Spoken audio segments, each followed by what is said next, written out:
Madame, bonsoir. Merci de nous recevoir chez vous et bienvenue sur cette nouvelle édition d'information sur la télévision La Paris. Nous débutons ce journal avec cette note nécrologique, le décès hier, jeudi 13 juillet 2023, de la journaliste Ramatou Bourema, ancienne agent du groupe de presse La Paris. En effet, elle était la première femme présentatrice du journal télévisé du groupe de presse La Paris, où elle a travaillé depuis l'ouverture de ce groupe de presse en 2012, avant de se retrouver en 2015 au Conseil supérieur de la communication CSC comme conseillère élue. La défunte Ramatou Bourema a travaillé également à la radio et télévision Ténéré, puis au groupe de presse Dunia jusqu'en fin 2011. Elle a été inhumée ce vendredi 14 juillet 2023 au cimetière musulman de Yantala. De son vivant, feu Ramatou Bourema était une journaliste professionnelle, douée et très calme. En cette douloureuse circonstance, le directeur général du groupe de presse La Paris et l'ensemble du personnel présentent leurs condoléances les plus attristées à sa famille biologique et à l'ensemble de la presse nigérienne. Qu'Allah l'accueille dans son paradis éternel. Amen. Repose en paix, cher Ramatou Bourema. La révision du code électoral proposée par un comité de 7 membres mis en place par le chef du gouvernement ne laisse pas indifférent des acteurs politiques du pays, tous bords confondus. Ce qui a suscité ce commentaire signé Ismaël Oumini. Mettre de l'ordre au sein des formations politiques, telle est la vision du gouvernement à travers la mise en place d'un comité qui a procédé à la révision de plusieurs textes, dont entre autres la charte des partis politiques. Mais le point culminant de ce projet, où les formations politiques demeurent, le versement de la caution pour participer au scrutin. Pour le financement, on vous dit la caution, vous avez 200 millions pour les présidentielles, vous avez pour les députés 650 millions, vous avez pour la commune 532 millions, pour les départements 72 millions et pour les régions vous avez 16 millions. Ce qui vous donne par parti politique. Si vous voulez participer à toutes les élections, je dis bien à toutes les élections, c'est-à-dire que vous voulez être candidat à toutes les mairies, vous voulez être candidat au département, vous voulez être candidat aux régions, vous voulez être candidat au présidentiel, vous voulez être candidat dans toutes les régions à la députation, y compris les circonscriptions spéciales, vous allez débourser 1,470 milliards. Et maintenant, même dans leur offre de financement des partis politiques, ils disent qu'ils vont financer ceux qui vont verser les 200 millions, on va leur donner de l'argent. Nous, on n'est pas d'accord avec ça.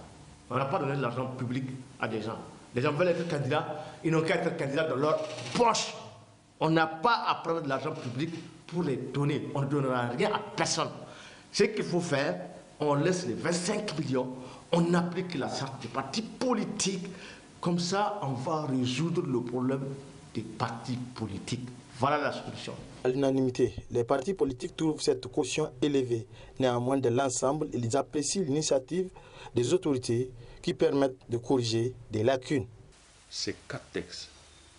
Et sur les 4 textes, il y a eu dans chacun des secteurs des innovations, des nouvelles propositions qui ont été faites. Celle d'augmenter les frais de campagne, la participation des frais de campagne ou la caution, ce n'est qu'une des propositions. Il y a plusieurs autres propositions qui ont été faites, elles restent des propositions. Dire en gros, il n'y a rien pour le moment. Il n'y a que des propositions, il n'y a qu'un débat qui est ouvert. Et pour revenir à ce débat, pour moi, ce débat devait être posé. Ce débat doit être posé. La question de savoir qui finance nos partis politiques, c'est important de le savoir. Nous sommes 173 partis politiques reconnus au Niger. 173 partis reconnus. Si vous leur imposez 200 millions pour faire acte de candidature au présidentiel, vous êtes certain que vous disqualifiez la plupart d'entre eux. Parce que pour avoir 200 millions qui ne seront pas remboursables. Oui, ils ne seront pas remboursables. Et avoir les frais de campagne, ce n'est pas une petite affaire.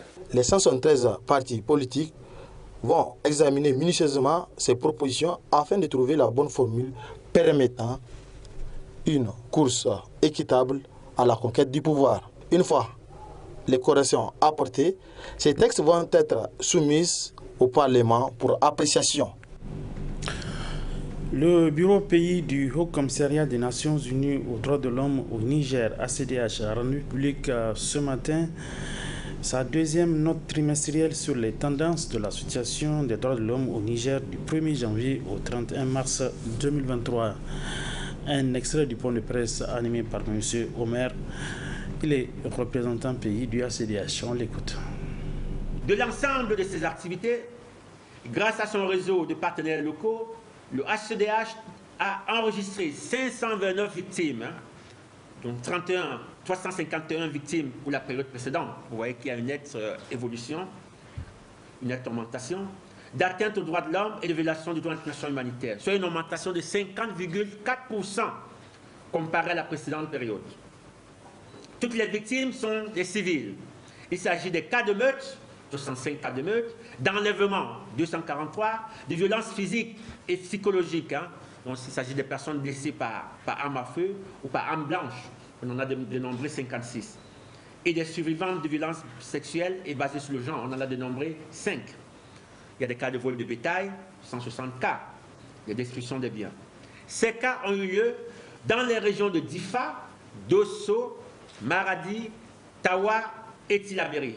Ils sont attribuables au Ghana, des groupes armés non étatiques, notamment, nous avons fait quelques précisions, du groupe de soutien à l'islam et aux musulmans, GSIM, de l'État islamique au Grand Sahara, de Boko Haram et des individus armés non identifiés.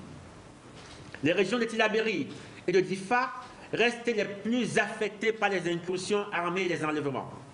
Le bureau a pu noter que la plupart de ces atteintes a été commise dans la zone des 3 frontières entre le Burkina Faso, le Mali et le Niger, ce que nous appelons le Liptako-Goma, où les éléments du GSIM et de l'EIGS sont actifs, d'après des sources sécuritaires. Le bassin du lac Tchad demeure en proie aux attaques de Boko Haram. Des individus armés non identifiés sont également actifs le long de la frontière entre le Nigeria.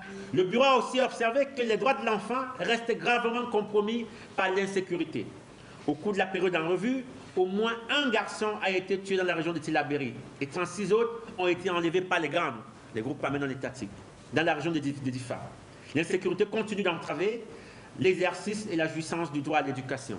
À ce jour, 873 écoles sont fermées, affectant 73 864 élèves, dont 35 890 filles.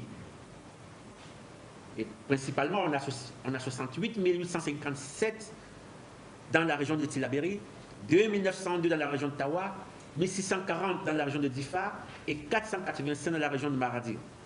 De plus, le bureau a documenté l'incendie d'une dizaine d'écoles dans le département de Tillabéri par les gangs, qui ont continué d'interdire l'enseignement en guillemets occidental. Voilà. En outre, les enseignants ont continué de faire l'objet de persécutions par les gangs dans la région de Tillabéri. Monsieur Omer, représentant pays du ACDH, c'était ce matin à l'occasion d'un point de presse qu'il a animé sur la deuxième note trimestrielle sur les tendances de la situation des droits de l'homme au Niger du 1er janvier au 31 mars 2023. Un exercice effectué par le bureau pays du ACDH Niger. Le Centre national de lutte contre le cancer a reçu ce matin une visite des femmes de l'église évangélique du Niger, section de Niamey. En plus de la visite des lieux, ces femmes de l'église évangélique du Niger ont procédé à la remise d'un don à l'attention des malades. Le compte rendu de Asma Ousseïdou. Modeste cadeau, en tout cas une donation symbolique de la part des femmes et de l'église évangélique de la République du Niger, de la région de Niamey. Donc nous vous remettons ça et nous vous souhaitons très bon usage. Du riz, des pâtes alimentaires, des produits hygiéniques, c'est l'ensemble des produits offerts par les femmes de la région du Niamey de l'Église évangélique de la République du Niger, EERN, au profit du Centre national de lutte contre le cancer. Ce fut également l'occasion pour ces femmes de faire une visite du centre. Ainsi, du centre d'écoute et d'échange sur le cancer à la maison de vie où sont prises en charge les malades venus de l'intérieur du pays en passant par le département de la radiothérapie. Ces femmes ont reçu d'amples explications de la part des responsables des services. Et c'est dans le cadre de nos activités que nous avons pensé à mener une modeste contribution à la maison de la vie.